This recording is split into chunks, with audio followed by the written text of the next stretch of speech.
మహిళలకు మహిళలకు రాష్ట్రమంతా ఉచిత బస్సు ప్రయాణం. గతంలో చెప్పినట్టుగా జిల్లాల వారీగా కాకుండా రాష్ట్ర వ్యాప్తంగా మహిళలకు ఉచిత బస్సు ప్రయాణం కల్పిస్తున్నామంటూ కీలక ప్రకటన అయితే రావడం జరిగింది.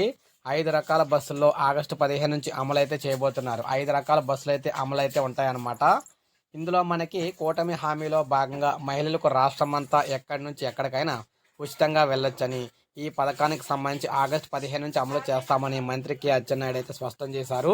కాకినాడ జిల్లా అన్నవరంలో సుపరిపాలనలో తొలి అడుగులో ఎమ్మెల్యే పలువురితో కలిసి మాట్లాడారన్నమాట.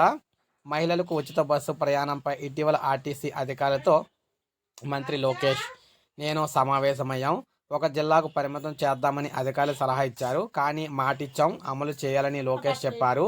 5 రకాల బస్సుల్లో ఎక్కడికి వెళ్ళినా కూడా మొత్తం 5 రకాల బస్సులు అయితే ఉన్నాయన్నమాట. ఇందులో ఎక్కడికి వెళ్ళినా కూడా ప్రయాణం ఉచితం చెప్తున్నారు. ఆటో డ్రైవర్లకు ఇబ్బందులు లేకుండా అదే రోజు వారికి ఆర్థిక సాయం అందజేస్తాం.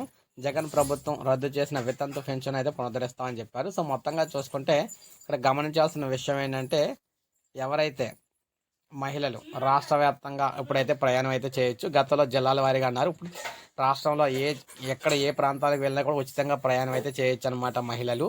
దాంతోపాటు 5 రకాల బస్సులు అయితే కేటాయించారు. ఈ 5 రకాల బస్సులో కూడా వీరందరూ కూడా ఉచితంగా ప్రయాణం అయితే చేయొచ్చు అనమాట. అంటే పల్లి వెలుగు కావచ్చు, ఎక్స్ప్రెస్ కావచ్చు, అదేవిధంగా ఎల్హెచ్ కావచ్చు, అంటే లిమిటెడ్ హాల్స్ కావచ్చు, అదేవిధంగా కొన్ని రకాల బస్సులు ఉంటాయి. ఇంకా వాటికి సంబంధించి కూడా అవకాశం అయితే ఇస్తున్నారన్నమాట. ప్రతి ఒక్కరూ కూడా ఒక లైక్ చేయండి, అందరికీ తెలుస్తుంది. సబ్స్క్రైబ్ చేసుకోకపోతే మన ఛానల్ సబ్స్క్రైబ్ చేసుకోండి.